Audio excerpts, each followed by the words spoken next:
on our first evening, the Art Share Night. I am welcoming all the creative team of This Boy's Vida. We're going to go around and introduce ourselves. So Gisela, let's start with you. Oh, well, hi, everyone. My name is Gisela Chipe. I'm one of the producers on This Boy's Vida, Made in America, and I'm also acting in the piece. Awesome. Heidi? Hi, I'm Heidi-Marie Ferren, and I am also a producer on This Boy's Vida, and I am also acting in the piece. Wow. Adrienne? My name is Adriana Acevedo, Lovette. I'm the director producer, not acting in the piece. Not yet. Although she's a brilliant actor too. Yes, she is. And Joe? Joseph Castillo-Midyett, creator of This Boy's Vida. Awesome. Thank you so much. So before we hopped on to this panel, I was really inspired by hearing about how all of you got together and decided to just make this happen. So Joseph, can you talk a little bit about your inspiration for creating this piece? Sure.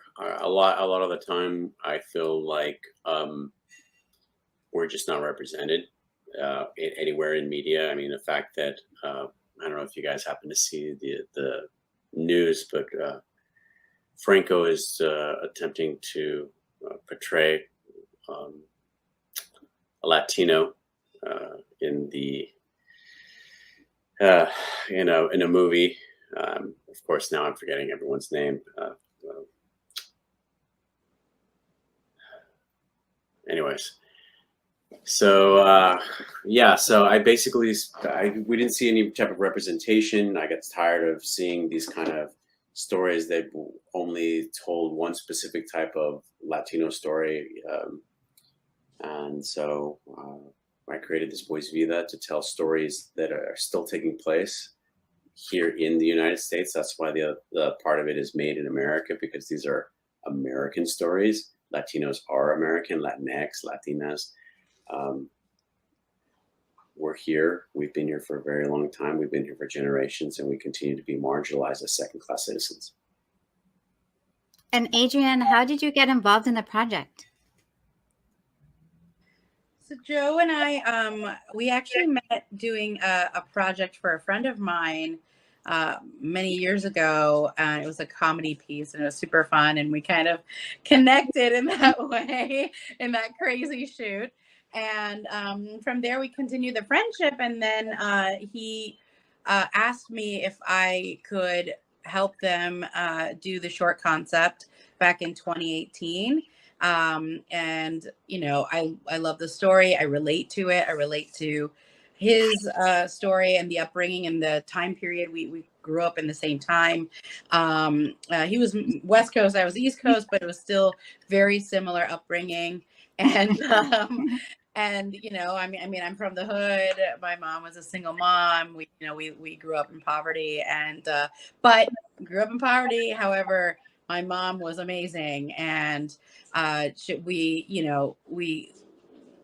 had everything we needed, even though we didn't have a lot. And so it was something that I just felt very connected to his story. And like Joe said, I mean, the lack of Latin representation in media, and when we were saying the facts, it's like 23% of people in the U.S. are Latino, Latina, Latinx, and only 5.5% represented on television and film. So, you know, that's a big gap. And, you know, it's really important to see yourself every kind of Latino, and specifically American Latinos as well. I think when executives, I spoke with an executive, I'm not going to say who or the company, but it was a massive studio that everyone knows. And, you know, there's a few guesses, but you know, I spoke with an executive, and I asked that question. We asked that question, like, oh, you know, what is the issue. And he was like, oh, well, you know, there's so many Latin countries. It's just hard to pinpoint which one to tell stories and all, just such a load of crap. I mean, in the end of the day, they're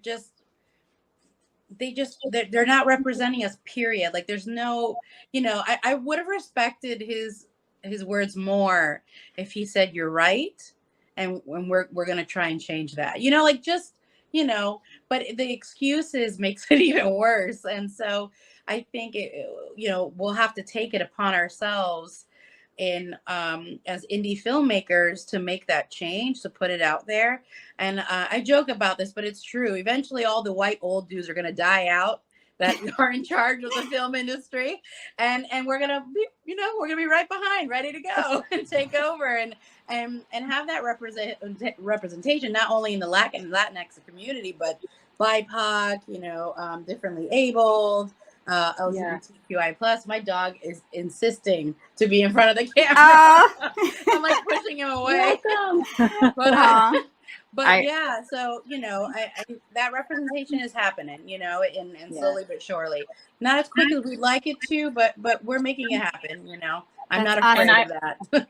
I wanted to add on to what Adrienne was saying. One of the reasons, some of the work that many people of color have to do is to educate and train the folks around them to be like, hey, this is what it means to be you know, a community member. This is what my community is saying. We are part of American culture.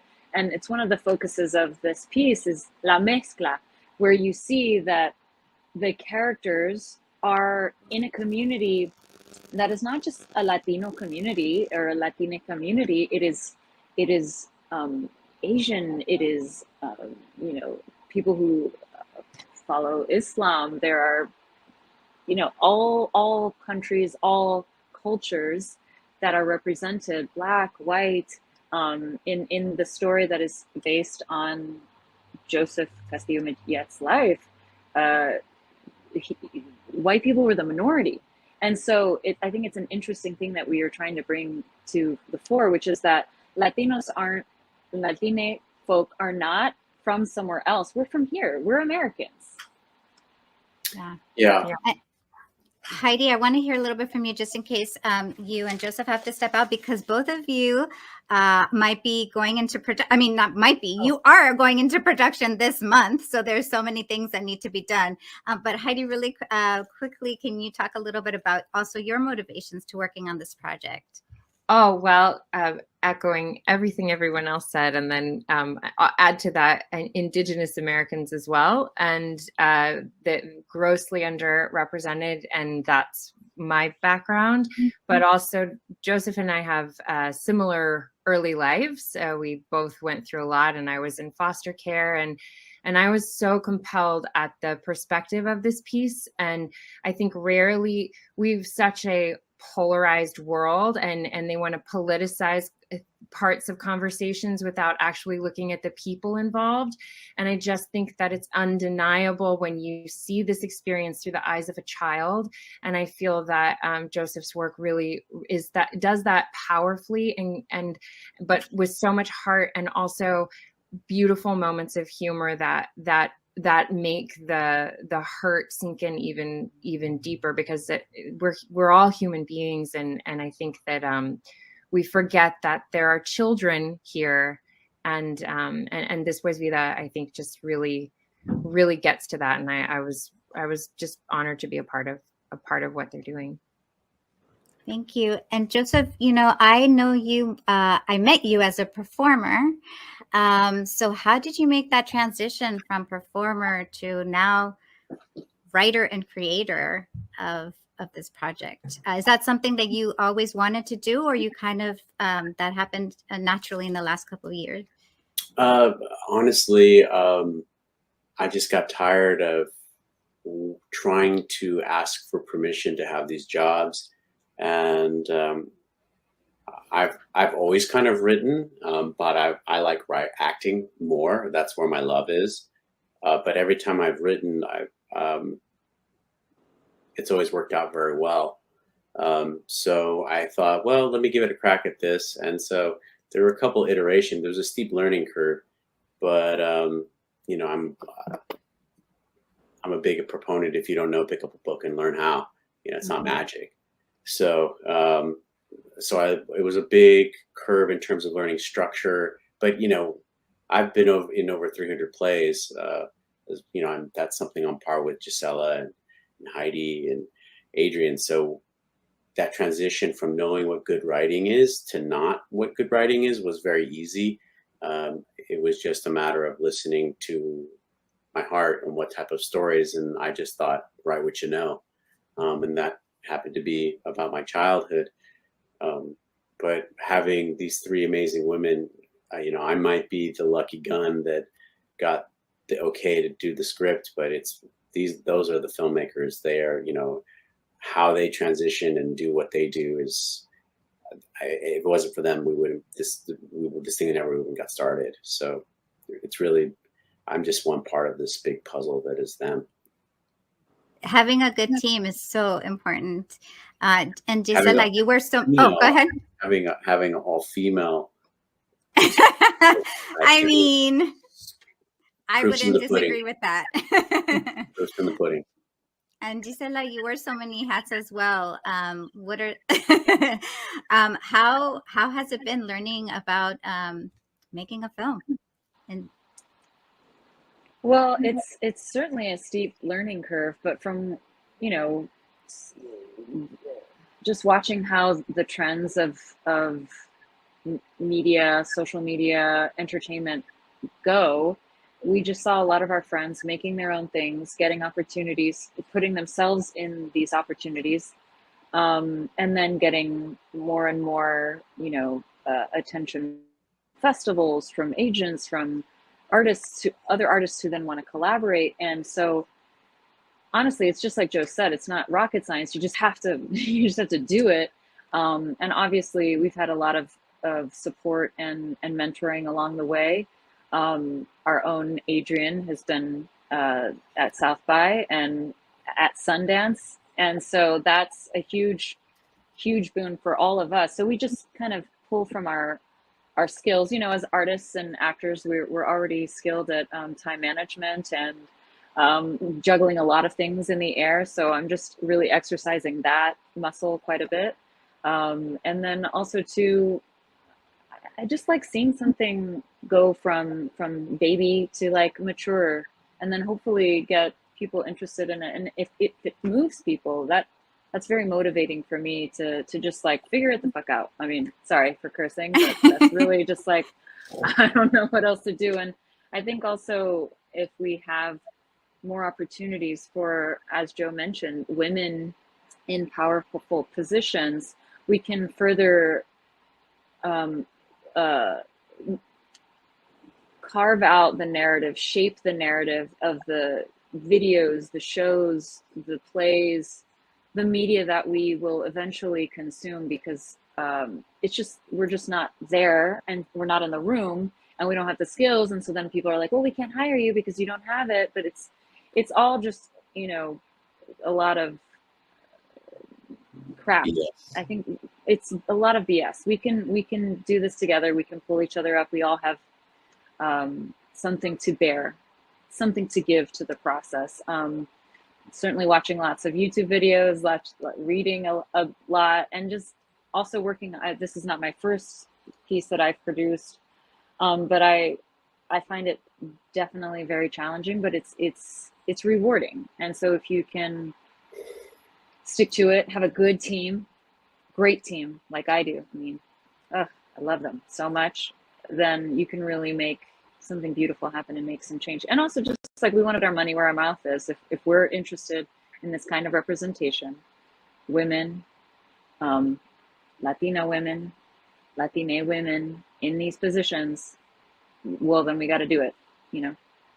Exactly. And it helps, not it helps, but it's just when you feel really passionate about the project and you believe in the story, it just makes it really worthwhile, because it takes so much to get it done. It really, oh my gosh, yes. And it's so weird because right now, as you mentioned, we're literally in production. We're going to film starting August 15th through the 21st. It's one of the biggest things that we've attempted to do, at least on my side. Adrienne, I think, has done probably something longer, and maybe Heidi-Marie as well. So I know that there will be challenges, but what we're doing now is we're focusing on the logistics of things, and not even necessarily focusing on the art of it. Although now, as Adrienne moves into more of the director side, she's going to be leaving us to do the producing and focusing on the art, because it's a beautiful thing. And we haven't even talked about that with you right now. You know, kind of the plot of the series. It is based on Joseph Castillo-Midyett's life. It's beautifully rendered, beautifully written, and you're gonna cry, you're gonna laugh. And I'm hopeful what this does is that it brings us all together. We don't want to be poo-pooing any one community, because honestly, it takes us all. It takes every ally we can get, and if we can lift all each other up, it's gonna be beautiful. The piece itself, just because it's focused on a Latino boy and his sisters and his family, and it's so specific, that specificity actually helps make it more relatable, and people will be able to see themselves in this kind of work. And even now, there's a documentary in PBS that I'm having our young actors watch about kids in poverty, and in that documentary, kids are going through the same thing, but they're all different. It's like white, black, Latino, Asian, like they're all different. But I think because there's so many communities that are going through this, have been going through this, are still going through this. And even now, after the pandemic and what that did to a lot of communities, it's even worse than it was before, because of where everyone is and where the struggle came from after everyone lost their jobs and everything like that. So this piece, even though it's in the 90s, it's supposed to be in the 90s at the time where Joe grew up.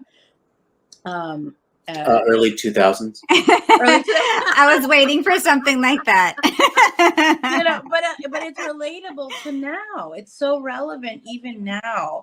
And it's about this boy that wants more for himself.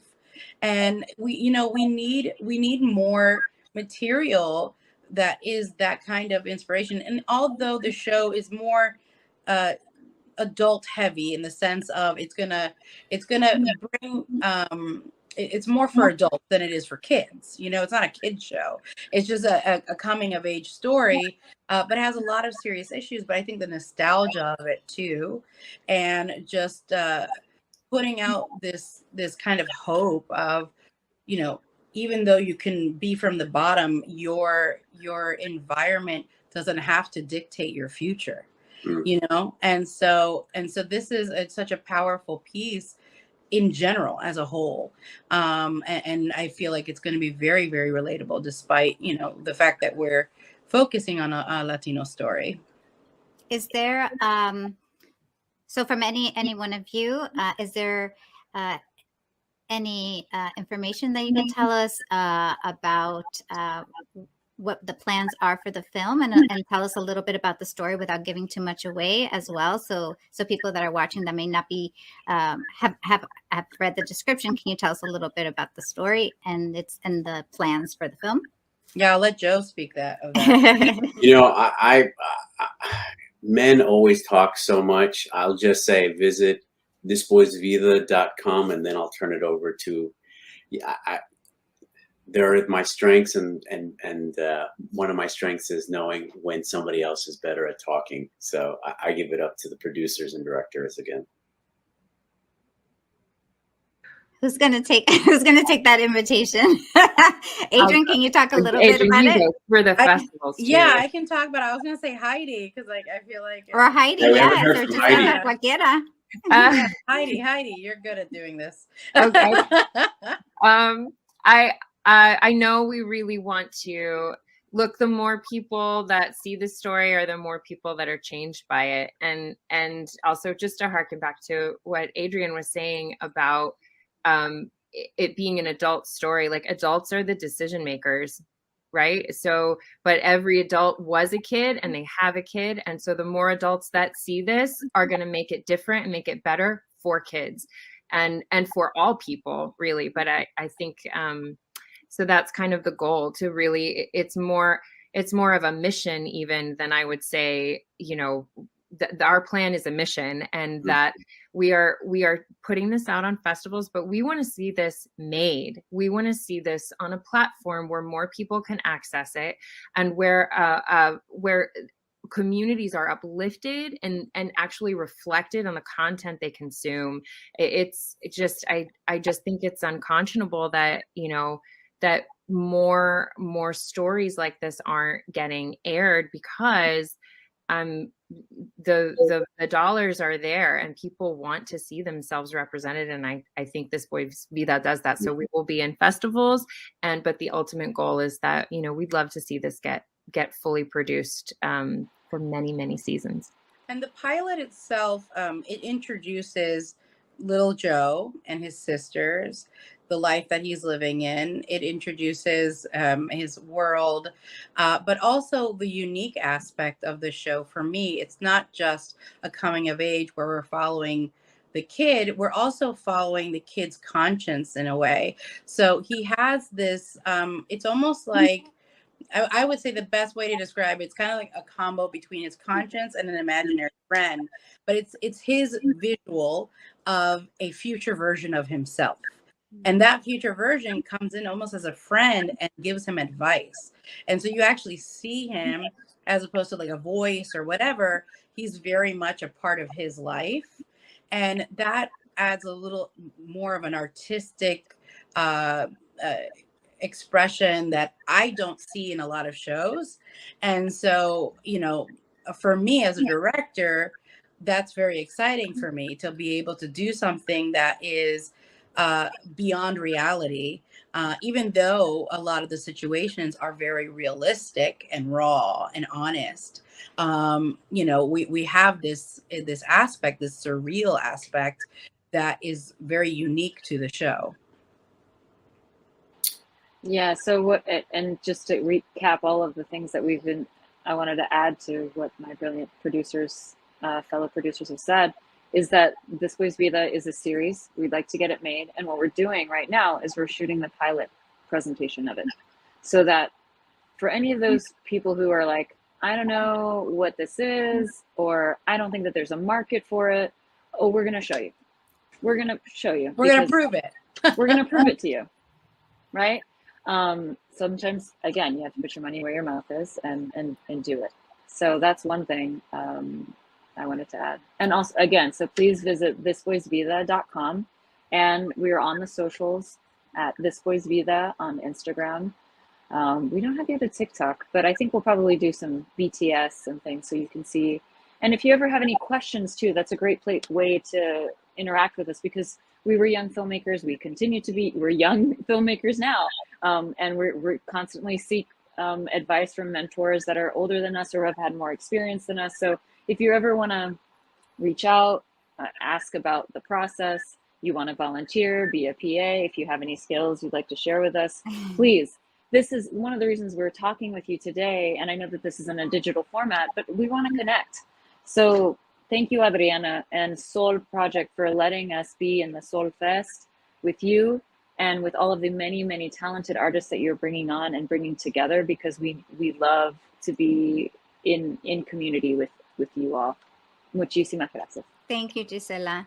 And for those that may not know what the timeline is normally of when creating something like this, when would we expect to see it? Would it? So we would submit for the festival circuit, because a lot of the festivals right now are the submissions are open now. So obviously we're going to miss this chunk of them.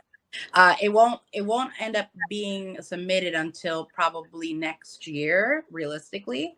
But if we can do, it's very hyper focused to what festivals we're trying to get into, and we kind of have to cater to their timeline. So even if we're done, we still have to kind of wait for that specific festival to open up again. But yeah, I mean, the goal is to either have some screenings next year in festivals or the year after. Obviously the sooner the better, but we want to make sure it gets into the right festival to premiere and then have a really good festival run following that after, just to make those, those connections and show what we have and what we can do and what kind of stories should be out there. Wonderful. And so for us to support your work, we should visit your website, engage with you in your social media. Joseph, you were going to say something? Just adding on to what's already been said. So we originally tested the series. We developed a trailer and kind of wrote a little short to see if there was a market for it.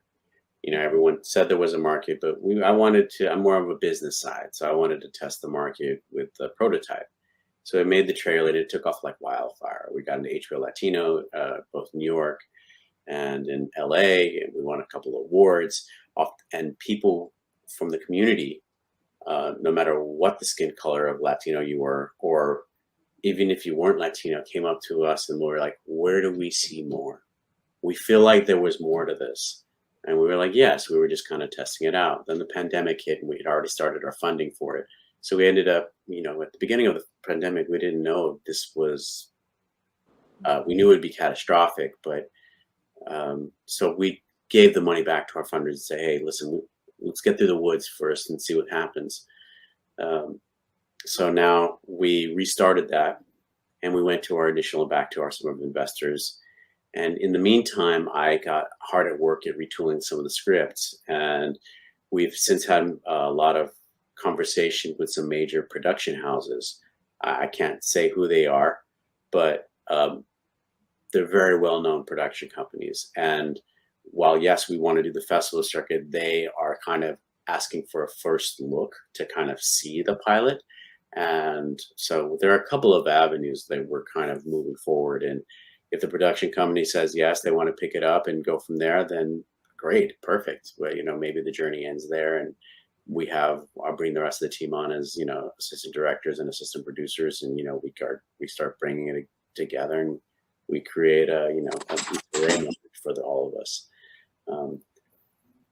So it has been a journey and one of learning in that regard, but.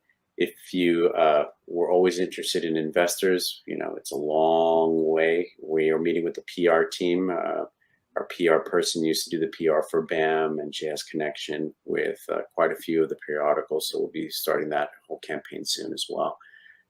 So the best way to support is get in contact with us personally. Okay. I would say the best way is on Instagram. Or, if you want to call me at 646-975 call, and let's get the conversation rolling. Awesome. It's really exciting to see such a talented group of people really just making it happen. I know how hard it is. We all have so many responsibilities and we're constantly working to have a balanced life. We have so many other things that we're doing. So thank you so much for taking the time to talk to us about your film and what it's been like building this thing together. It's really beautiful to see. I can't wait to see the end product, and I can't wait to hear more about the process from all of you. And I learned from all of you as well. And I think that's what's really beautiful, right, about our community. I think that we all inspire each other, motivate each other, and learn from each other. And that's the only way how we're going to really avanzar, Mm-hmm. I will say one more thing before we go. You actually had me and Gisela as part of a reading in a reading series. And that was the first time I wasn't the token Latino in a production. And I got to be around Latinidad behind the backstage and during the process. And it was the first time that I fit, that there was enough room in the room for me, because I would always be labeled as intense or too emotional. And I was like, this is nothing. you have no idea what it's like at home. And that was the first time.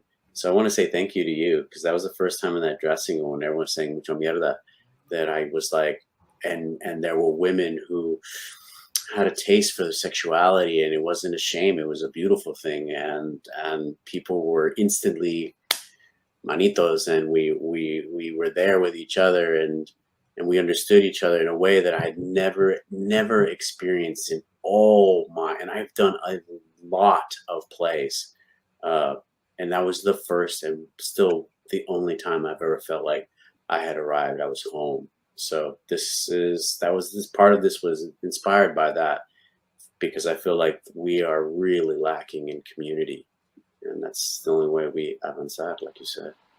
And you know, we're not just, we don't only do filmmaking. Many of us are, I mean, right now I'm a standby on POTUS on Broadway, closing August 14th.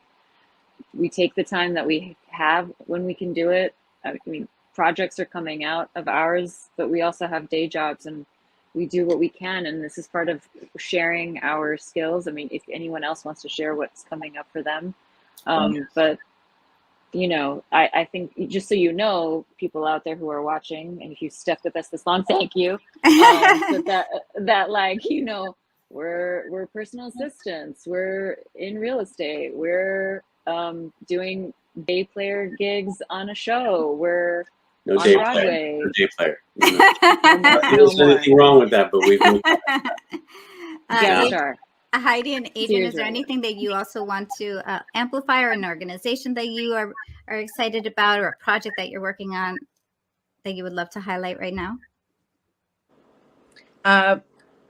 Well, currently I'm in post-production for my feature that I co-wrote and directed, and was one of the leads in, and it was a lot to take on, being in it and directing, because I'm an actor too. So usually I keep it separate, but it was definitely a challenge, but a beautiful one. And I play a character with dissociative identity disorder, which used to be called multiple personality disorder. So I had like 6 people to embody and direct at the same time, and it was a road trip film. So I like threw every challenge to myself. And what's wonderful is I have such talented friends. So Gisela and Joe are in my film. Oh. And they play my parents in flashbacks. In flashbacks, but they're like throughout the whole entire film. And I, you know, I'm so thankful for their time and their talent, because they look beautiful in it. And we're right at the end of post, and so I'm just ready to get it out there. You know, it's a huge labor of love, and I have a few other projects that we just kind of wrapped on, and that I was producing. And yeah, I mean, my focus right now is just this boy's Vida. I really am excited to be on set and work with everybody. Wow, thank you. And Heidi, do you have something? Yeah, You're like, I guess we're all 1,000 irons in the fire. I just finished a pilot that I also I didn't direct it. I don't. You multiple all the things. Multi-hyphenate. Oh, good night. I EP'd that sucker, co-write, co-EP, and co-lead, same thing. Also just same thing, pulling up by the bootstraps and going. And then I have several other projects, and then a lot of writing and development stuff. So some shows that are going to go to buyers this year. And yes, and organizations. So I'm a CASA. It's a court-appointed special advocate for foster youth. Basically, you're an advocate in the courts for foster youth. So that's an organization I'm very passionate about. And then also Brave Global, which is an organization that supports. So like 80% of the trafficking that happens in this country comes out of the foster care system.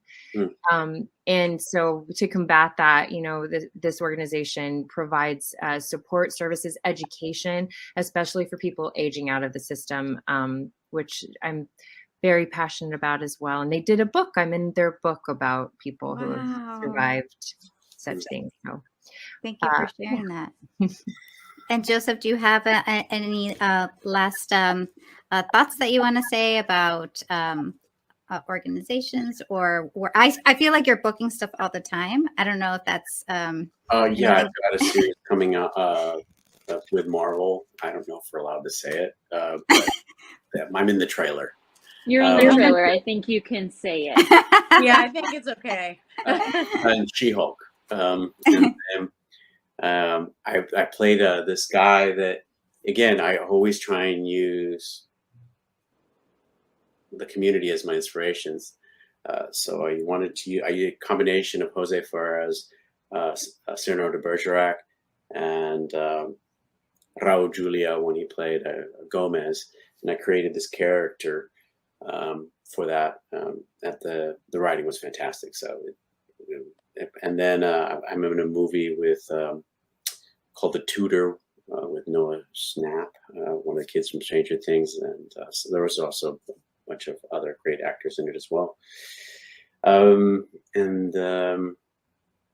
I think just like ending it right now, I think the big thing is, the middle school that I went to one of the many middle schools I went to was renamed La Vista to Cesar Chavez.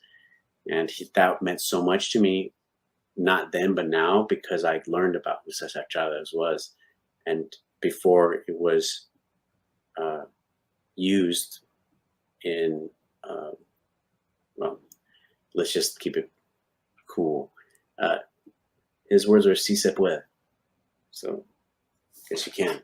So go out there and do it. And Thank you so much for that. That's perfect. That's the perfect ending to this charla. Thank you again. And I wish you the best on this project. I can't wait to hear more about it, and I can't wait to support it in any way I can. Thank you so much. Thank you. Bye. Would you